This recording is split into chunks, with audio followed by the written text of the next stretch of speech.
Seja bem-vindo ao Pod Invest, o meu, o seu, o nosso podcast de finanças, investimento e economia. E hoje eu vou receber um convidado mais que especial, o professor Doutor Otacílio, doutor em economia, e vai nos ajudar hoje a compreender melhor sobre a economia de Rondônia, sobre os detalhes e aspectos. Professor, seja muito bem-vindo ao nosso podcast.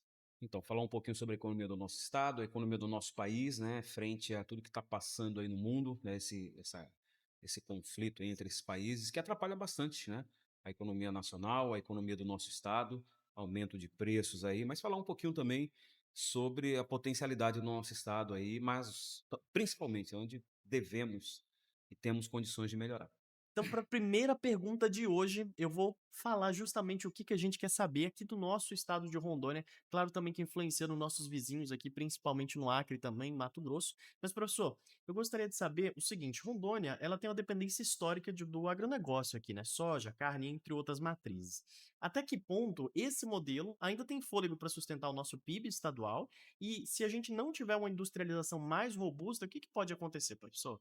Então, é importante você ter uma boa produção, né, dentro do agronegócio, né, da agricultura, da pecuária, tanto do agronegócio de exportação, mas também aquela agricultura que mantém, né, a nossa população alimentada. Isso é fundamental para você manter a soberania alimentar, que todo mundo, o mundo inteiro busca isso aí.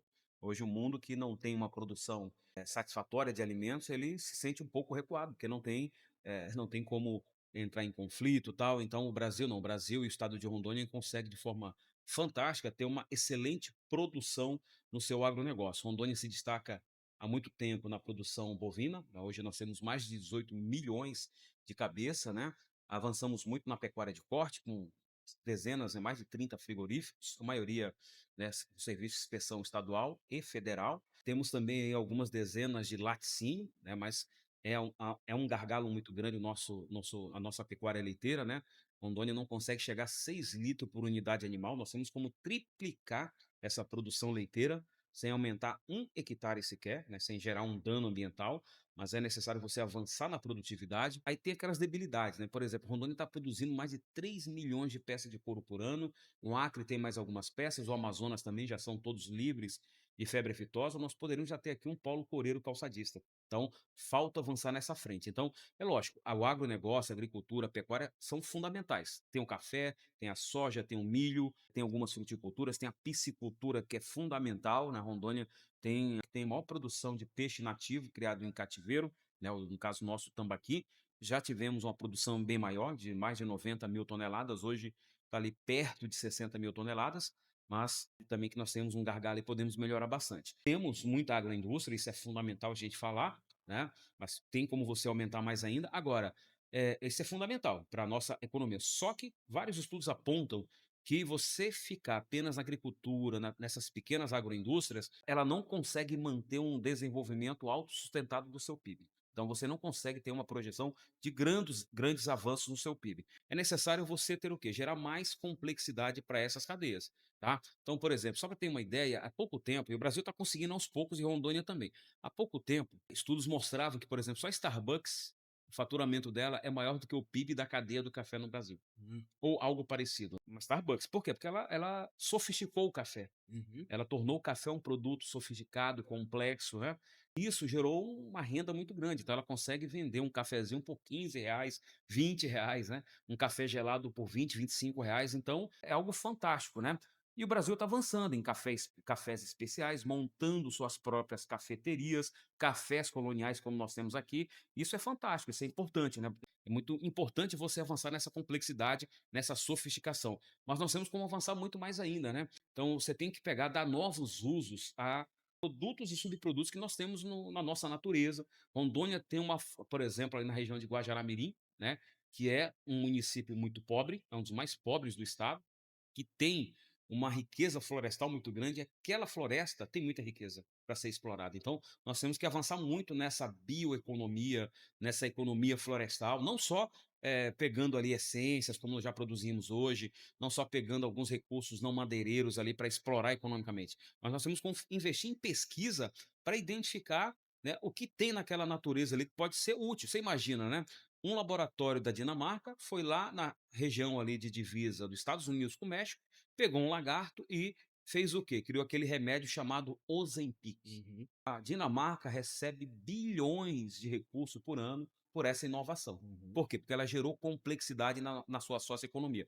Agora, isso nós vamos ter que avançar muito numa parceria entre Estado e mercado.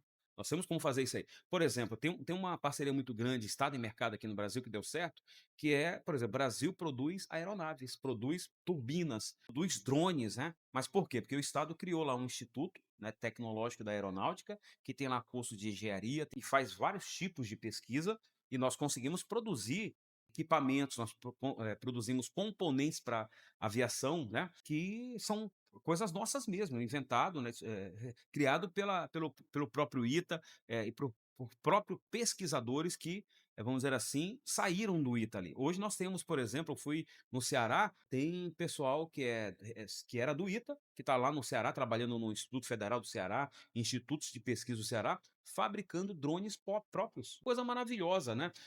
Tipo de pequenas aeronaves próprias produzidas aqui no Brasil. Então, é nesse tipo de coisa que nós temos que avançar. Aí você vai utilizar o que nós temos de melhor. Por exemplo, a nossa floresta tem muita riqueza, tem Uhum. muita coisa escondida ali que a gente não sabe. Então, não vamos deixar as pessoas. Por exemplo, nós temos Rondônia tem nióbio. Nióbio, perfeito. Exato. Nós temos que pegar e investir em pesquisa nesse nióbio. O que que vamos fazer com esse nióbio?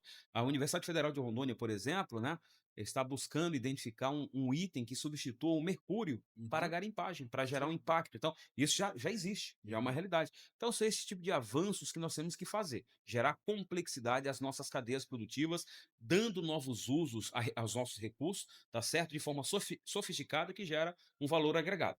Não estou dizendo que, ficar só no agronegócio não, é um ponto inicial, mas nós temos que avançar em agroindústrias e temos que avançar principalmente na complexidade das nossas cadeias produtivas. Perfeito, professor. Obrigado por compartilhar. Justamente essa complexidade maior das cadeias produtivas vão gerar novos negócios, vão gerar com certeza mais empregos e vão necessitar de mais investimentos, tanto subsidiados pelo governo quanto não subsidiados da iniciativa privada. Faz todo sentido a gente atrair isso para Rondônia, visto a nossa horizontalidade, né, professor? Nossa vocação também, né? Exatamente. Agora, a nossa segunda pergunta que eu gostaria de fazer para o professor é justamente sobre verticalização. Dentro de economia, a gente estuda que existe uma planificação econômica e existe uma verticalização econômica. Gostaria que o senhor elaborasse um pouquinho sobre isso, nos explicando para os nossos ouvintes, e também dissesse para a gente qual que seria o maior gargalo atual para que Rondônia deixe de ser apenas um exportador dessas commodities e passe a processar e agregar valor aos produtos que saem daqui do nosso estado, professor. Exatamente. Hoje até eu dei o exemplo, né, que é a questão do couro. Hoje nós vendemos o couro para a China e estamos Couro comprando. cru, né, professor? Exato. Nós podemos produzir aqui bolsas, calçados, cintos e diversos artefatos que vêm do couro. Basta a gente pegar e potencializar essa cadeia. E nós temos aqui pessoas interessadas em fazer isso. Nós temos organizado ali um grupo de pessoas lá em Cacoal que querem montar um polo coureiro calçadista. Precisa de um impulso por parte do Estado. A matéria-prima nós temos de boa qualidade, diga-se de passagem, né? Parte do nosso couro fica no Brasil, por exemplo. Eu recebi um grupo gaúcho aqui que veio aqui em Rondônia uma vez e eles compravam o couro daqui de Rondônia. E eles falaram: olha, o couro de vocês são excelentes. Parece que vocês têm algum programa, né? Apesar de ser uma região úmida, a gente não vê o couro, vamos dizer assim, danificado, né? O couro Uhum. bovino por carrapato ou por outros parasitas, né? Que lá no sul é muito comum. Nosso couro vai praticamente inteiro. Então, nós temos um couro de boa qualidade, né? Na própria cadeia produtiva da pecuária, nós temos como avançar muito. Já temos, por exemplo, tem um grupo aí que também quer estão buscando inovar na questão do leite, né? Na questão do queijo, principalmente, buscando fazer queijos artesanais com identidade própria. Isso é fundamental.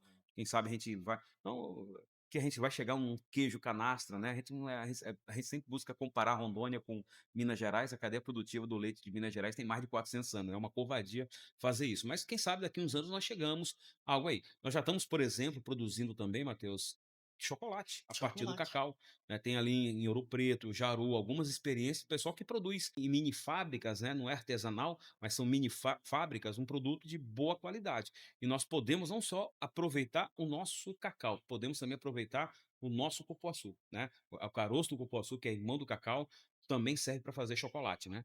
Então, isso é fundamental. Então, nós temos como avançar em muitas cadeias produtivas. Eu citei algumas aqui. Nós temos cadeias que são muito curtas, né? Ou seja, sai direto da agricultura e vai direto para o produtor.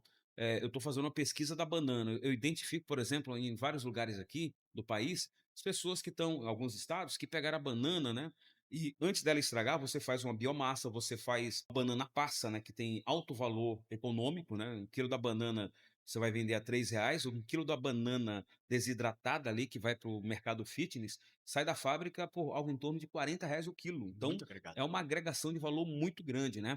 Faz doces, né, geleias de banana. Então, ou seja, nós temos que pegar e passar a transformar esses itens em produtos industrializados com valor agregado. Então, isso é você verticalizar, né. Então nós temos cadeias aqui ainda muito incompletas, né. Algumas estão, vamos dizer assim, a passos muito curtos, vamos dizer assim, fazendo essa integração vertical. Nós temos um programa muito bom aqui que possibilita no estado de Rondônia, foi criado lá em 2011, que é o Provec, né, agora chama Prove, né, que é um programa de verticalização da produção agrícola dos pequenos produtores, da agricultura familiar. Então hoje nós temos para mais de 500 pequenas agroindústrias, né. O pessoal pega ali, fabrica o seu próprio queijo a partir do leite produzido, Que legal. tá certo? E compra a matéria-prima da comunidade local, que produz. Nós temos boas produções de temperos, de Uhum. mandioca, de pimentas, de que mais? Cocada, nós temos uma cocada aqui que você vê em vários lugares do país, chama-se cocada Collie. Uhum. Eu estive em Natal, o ano passado, e cheguei numa panificadora, encontrei a cocada daqui, né. Então, são exemplos bem interessantes. Mas é lógico, nós temos como avançar em muito, né. Estamos a passos ainda muito curtos avançando, mas o caminho é muito longo e vai depender muito de políticas públicas fundamentais por parte do Estado, né. Verticalizar é fundamental, pois você traz novos atores, né, para essas cadeias produtivas, vai tornando ela mais complexa, como nós falamos, mais extensas, né, gerando mais emprego, gerando mais renda, e isso é fundamental. Aí você vai ficando, vamos dizer assim, reduzindo um pouco a dependência. Hoje nós estamos falando aí da questão do preço da gasolina, que está muito cara. Nós estamos montando ali, nós temos hoje uma boa produção de milho, uma usina que vai beneficiar etanol a partir do milho. É uma coisa fantástica, né? E aí você vai incentivar mais ainda algumas outras culturas, né? E é uma coisa importante. Então, se nós temos o milho, né? Para que vamos exportar? Por que não pegar essa cadeia do milho e direcionar para uma fábrica que nós temos aqui? Porque vamos vender para alimentar suínos lá fora. Não, vamos vender para nossa usina. Então, isso é importante. O milho fica aqui e ele vai agregando valor. Então, a passos curtinhos, nós vamos chegando lá, mas é necessário você fazer pesquisa, ver se nós temos capacidade para manter isso aí. Porque já tivemos fábricas aqui que chegaram aqui, né, ou foram montadas por próprios empresários locais, né, e quando estava avançando, faltou matéria-prima, porque você não tinha condição de ter uma escala de produção. Isso aconteceu com palmito, isso aconteceu com o pessoal que produz banana comprida para fazer a banana chips, né? Chegamos a vender para outros estados, mas chega a determinado momento da doença, da praga, ocorre algum problema ali, e aí, cadê? Faltou a matéria-prima. E, lamentavelmente, essas fábricas acabam acabando. Nós temos que garantir essa oferta, mas Rondônia caminha, sim, aí para um sentido de verticalizar seu agronegócio, suas produções, né? E eu acho isso vai acontecer aí, mas nós temos que ter governadores e pessoas políticos, comprometidos com isso, e que crie projetos, né, não fique só lacrando aí na internet, mas que crie programas mesmo, que consiga, fazer isso, colocar essas ideias na prática. Perfeito, professor, perfeito. Excelente explicação, justamente sobre a necessidade de verticalização da nossa economia aqui em Rondônia. Então há muito espaço para investimento ainda. E você que está assistindo o nosso podcast, se você é investidor e quer saber mais sobre esse processo aqui no estado de Rondônia, pode procurar nossa Universidade Federal, o Instituto Cadoche ou outros investimentos O nosso aqui. próprio conselho, né, Nosso tem próprio vários conselho de economistas. economia tem diversos economistas habilidosos, doutores, escritores, que podem falar sobre a economia de Rondônia, né, professor? Nossa terceira pergunta vai justamente a calhar sobre o ambiente de investimentos. Na sua visão, professor, esse nosso cenário atual de juros altos e essa política fiscal e estadual aqui, federal e estadual, ela tem influenciado a atração de novos capitais privados para os nossos setores aqui de serviço, indústria, negócio?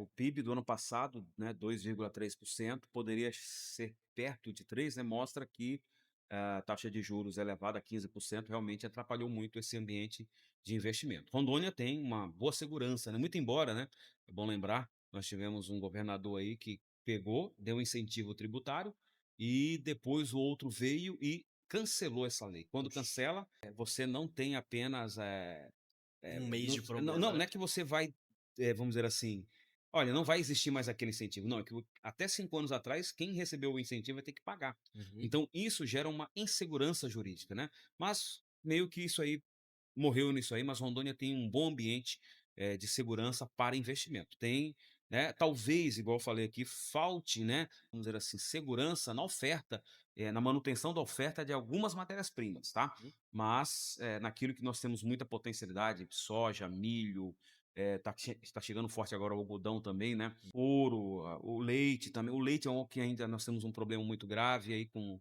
relação à produtividade, já chegamos a produzir, mais de 3 milhões de litros por dia, hoje nós estamos produzindo 1.600, tem uma certa estabilidade, mas assim, realmente a taxa de juros elevado, de fato, né, lembrando, né, foi o próprio presidente do Banco Central, indicado pelo próprio atual presidente, que elevou mais ainda essa taxa de juros. Mostra o quê?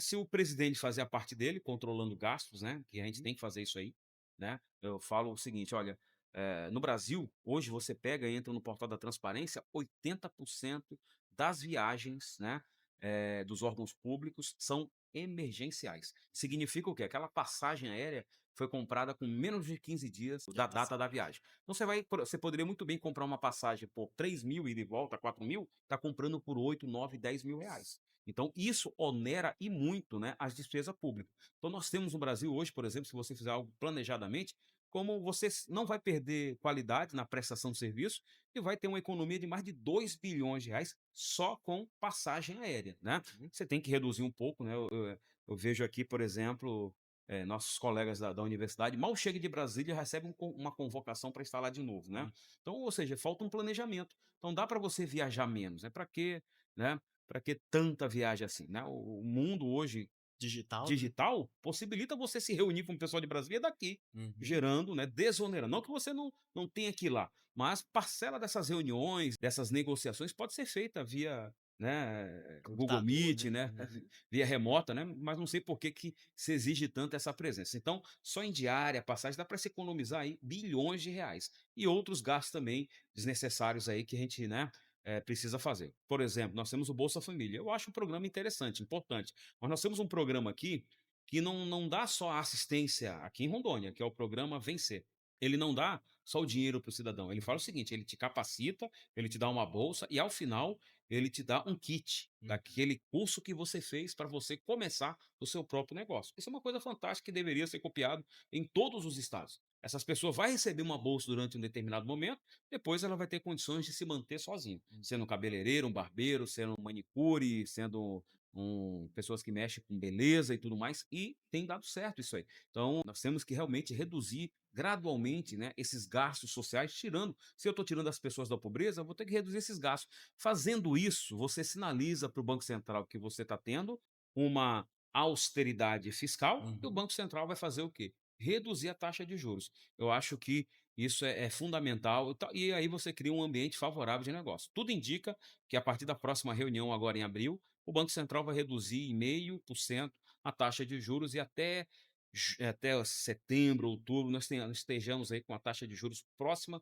a 12,5%. Ainda não é, vamos dizer assim, O melhor. o melhor, mas já é algo que sinaliza uma melhoria das condições do ambiente de investimento. Mas Rondônia, ainda dentro dos estados aqui da Amazônia, é um dos estados que tem, vamos dizer assim, uma solidez econômica, até nós temos uma condição que poucos estados têm. Uhum. O Amazonas, por exemplo, que a gente vai falar sobre logística já já, tem uma dificuldade logística muito grande, porque é muito rio, tal, né.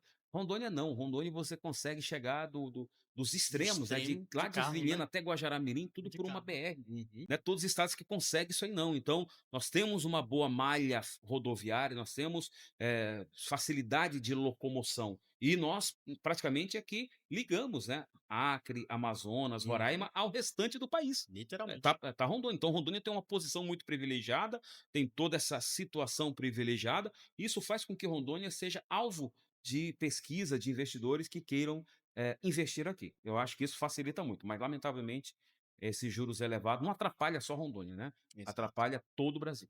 É verdade. O professor compartilhou sobre os juros da nossa atual taxa Selic em 15%. Eu estou orando e rezando para que eles abaixem, porque eu já estou pré-fixado, viu? Eu quero ganhar esse dinheirinho aí nesse investimento em Exato. renda fixa, professor.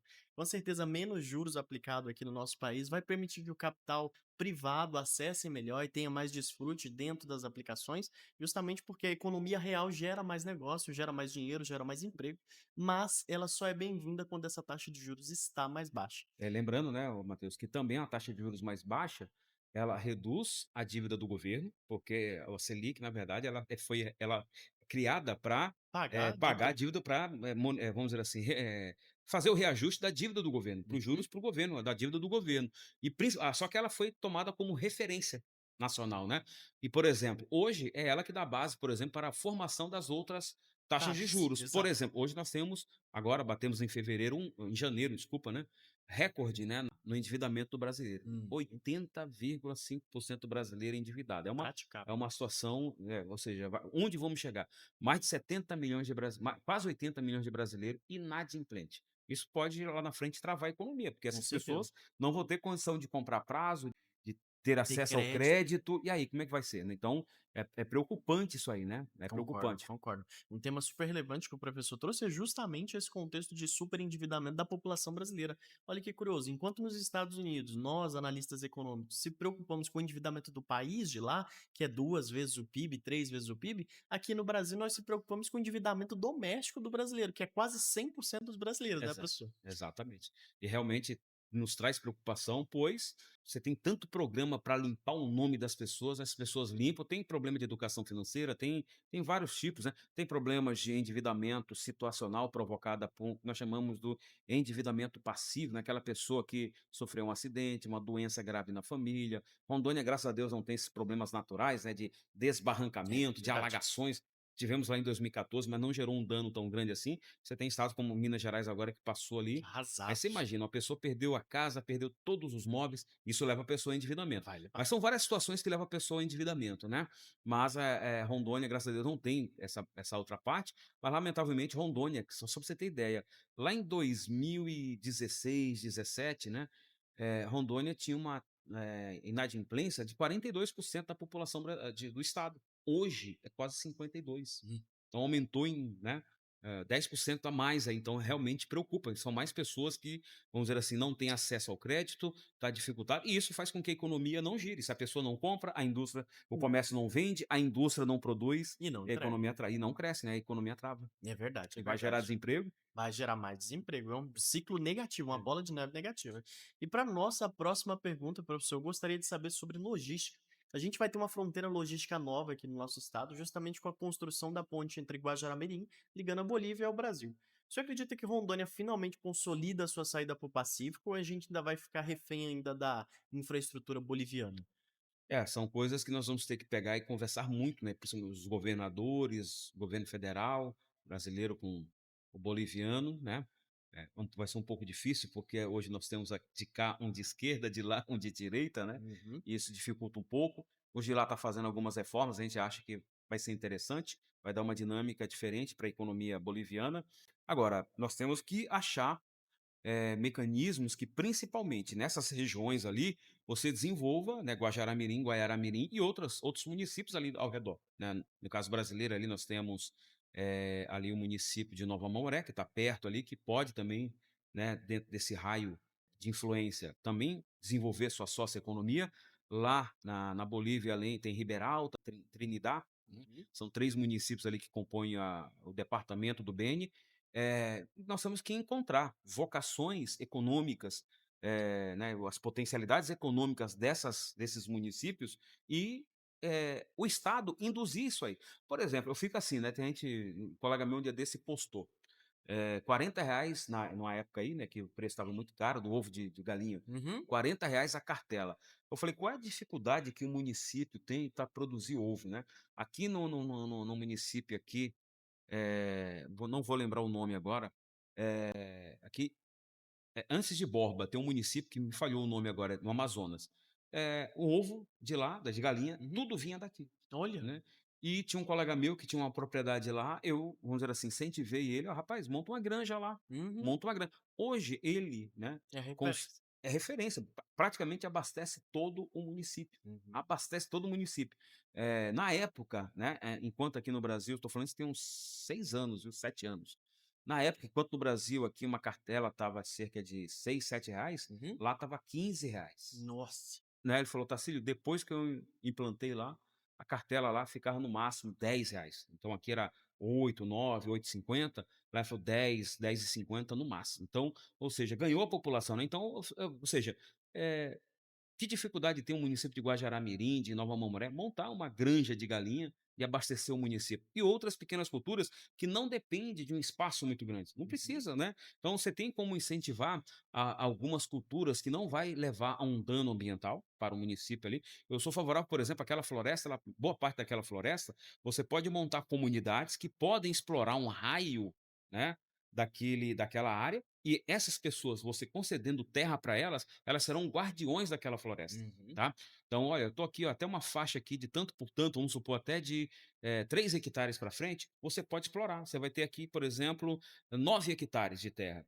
Uma parcela você vai preservar, Uhum. né, pode ser até em sistemas agroflorestais que você consegue obter uma produção também de castanha, de pupunha, de café, de cupuaçu, num sistema agroflorestal de consórcio.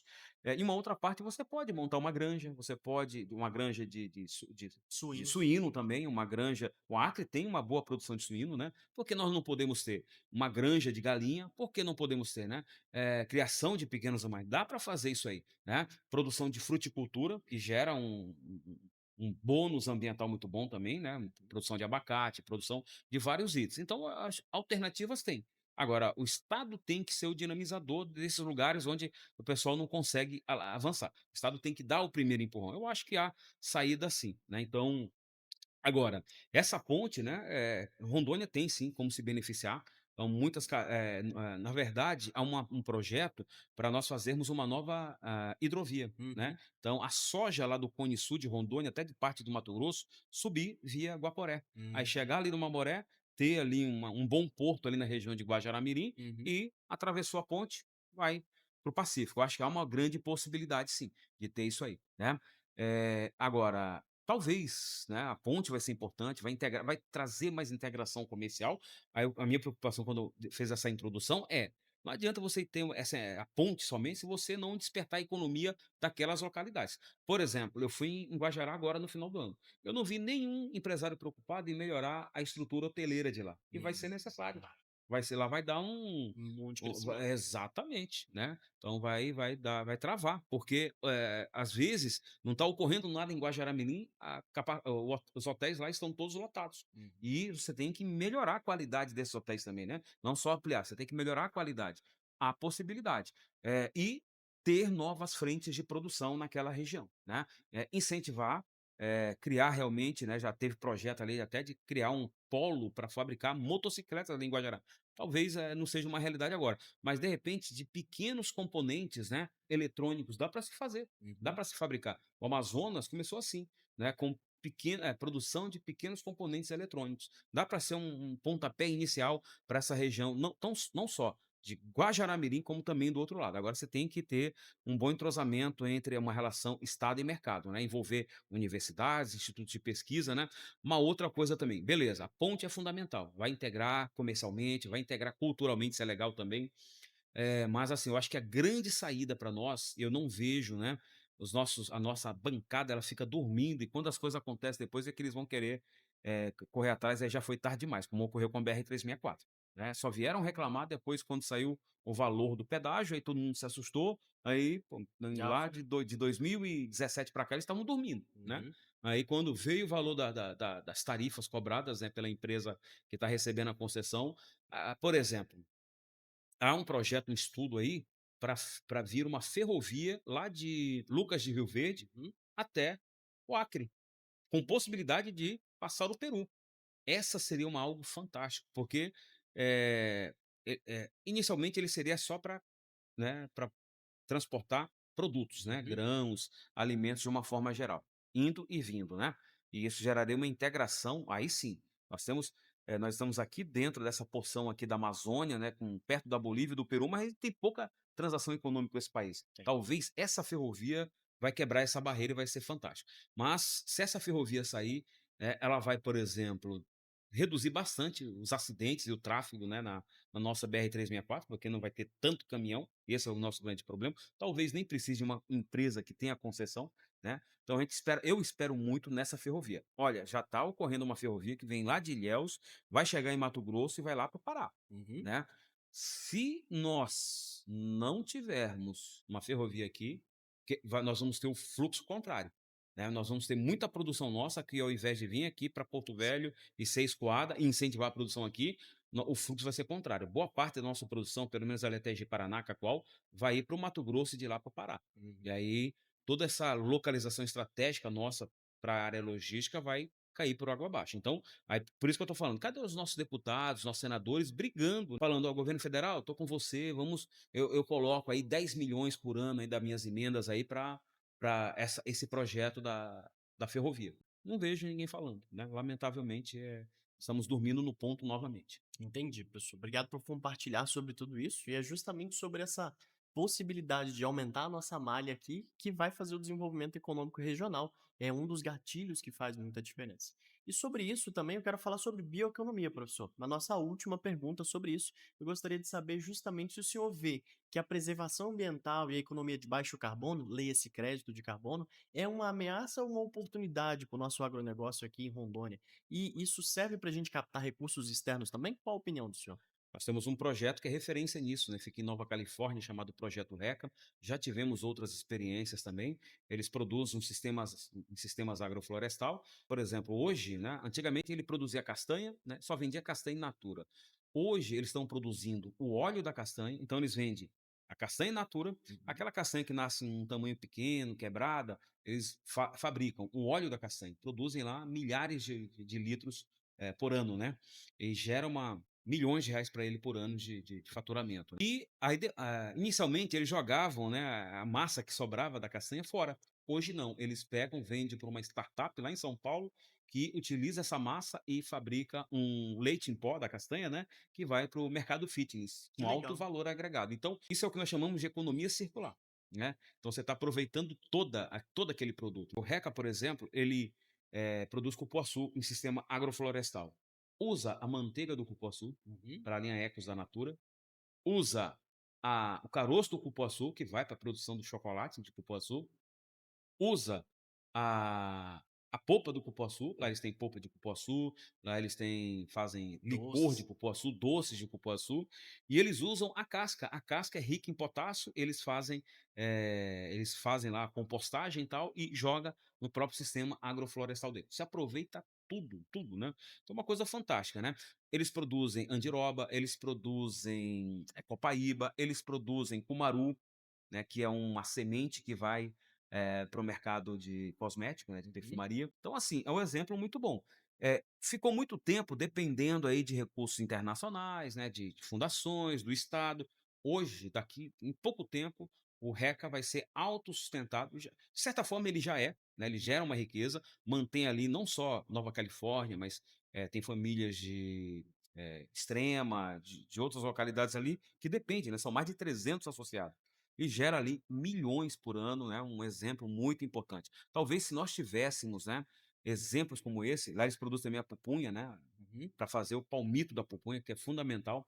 Então tem uma produção bem diversificada, tem café, tem tudo, né, açaí, né.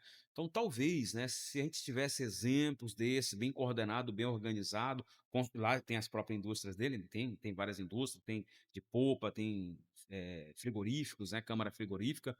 Talvez se nós tivéssemos alguns exemplos disso aí, a gente teria maior visibilidade, né, e o RECA é uma organização de referência internacional, né. Então, vamos dizer assim, nós temos, e chama atenção internacional, por isso que recebe recurso internacional, por causa desse reconhecimento, e hoje ela está partindo para ser autossustentável, né. Teve bastante dificuldade, né, sofreu bastante aí, inclusive perseguição, né, de políticos do Acre ali que tentaram tirar a terra deles, tudo tal. Mas assim, eu acho que nós temos assim, a bioeconomia ela tem condição. Por exemplo, aquela região de Guajará-Mirim, beleza, Guajará-Mirim mais de 90% é protegido, mas dá para você gerar uma bioeconomia daquilo ali, É né. verdade. Eu penso o seguinte: "Ah, porque tem todo um curso de fiscalização, por que não organizar quem quer? Olha, vocês querem terra? Quero.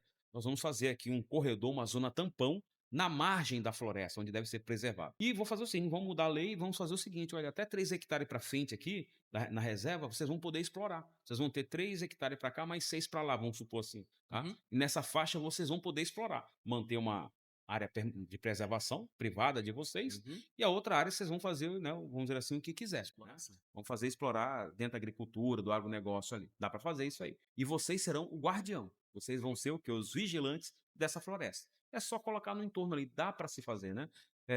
Mas você tem que ter estratégia, né.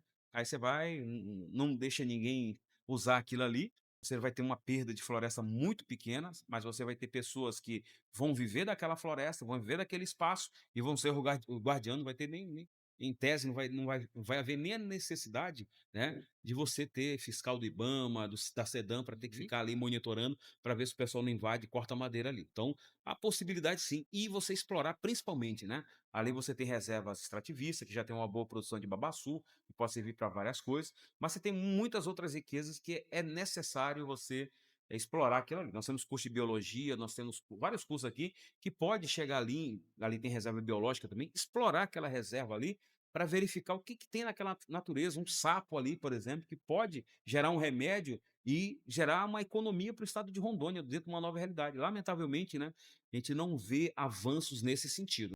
Nos Estados Unidos, por exemplo, foi proibido, né, a construção de uma usina, dentro de um rio, né, tinha uma cachoeira lá, tal, então não se permitiu. A decisão do juiz foi o seguinte: "Olha, esse rio pode ter um peixe e lá na frente pode servir, ser a salvação para uma doença que ainda nem existe". Nossa. E de fato esse rio, né, isso estou falando da década de 40, hein. Uhum. E de fato nesse rio, várias pesquisas foram realizadas e de peixes você extraiu ali banhas, e outros subitem desse peixe que realmente viraram remédios, né. Que legal. Então assim, e nós temos isso hoje aqui em Rondônia e lamentavelmente não estamos explorando, né. Eu acho que, é urgente você pegar e explorar essa nossa riqueza. Nós estamos esperando o quê? Há muito tempo, né, nós aguardamos, falamos sobre isso, nós temos no Amazonas o Centro de Biotecnologia da Amazônia, e lá já fui lá 3 vezes. Uhum. Até hoje fala: "Vai funcionar quando? Vai funcionar". Passaram para a UFAM e ainda não está funcionando. Mas eu acho que é uma grande saída para a gente pegar e talvez explorar essa nossa floresta, gerando riqueza para nós mesmos. Mas, lamentavelmente, ainda está adormecido essas propostas. Perfeito, professor, perfeito. O que o professor explicou para a gente é que sim, é uma grande oportunidade esse crédito de carbono, essa oportunidade de bioeconomia para a gente. E eu recebi hoje aqui nos nossos estúdios o professor doutor Otacílio Moreira, nosso economista, conselheiro também aqui de economia do nosso estado, Amazônia, Acre, Rondônia, tem vários projetos espalhados aqui. E eu quero justamente convidar vocês para conhecer nossas redes sociais, as redes sociais que falam sobre isso, em que a gente divulga e compartilha sobre isso. Se você quer saber um pouquinho mais, deixa seu comentário aqui, conta pra gente sua dúvida, a gente vai procurar responder. Professor, muito obrigado por ter aceitado o nosso convite. Com certeza, Matheus, a gente que agradece aí, sempre é uma boa oportunidade de falar de economia, né, nossa profissão está aqui, a nossa logazinha, né, nosso símbolo da economia aqui, que tem justamente uma catraca, né, que representa o desenvolvimento da economia, né, a catraca que faz a economia girar, e é sempre bom, sempre uma grande oportunidade estar aqui e falar de economia com o público aí e trazer mais informações aí e quem sabe no debate, né, acho que vai ser colocado isso aqui no YouTube, quem sabe alguém vai interagir como eu fiz na Cefinho um dia desse, e te batemos um papo ali com o pessoal depois, posteriormente, né. Um abraço aí, Maravilha. você pode contar com a gente. Maravilha. Um forte abraço, abraço para você, nosso telespectador, e até a próxima.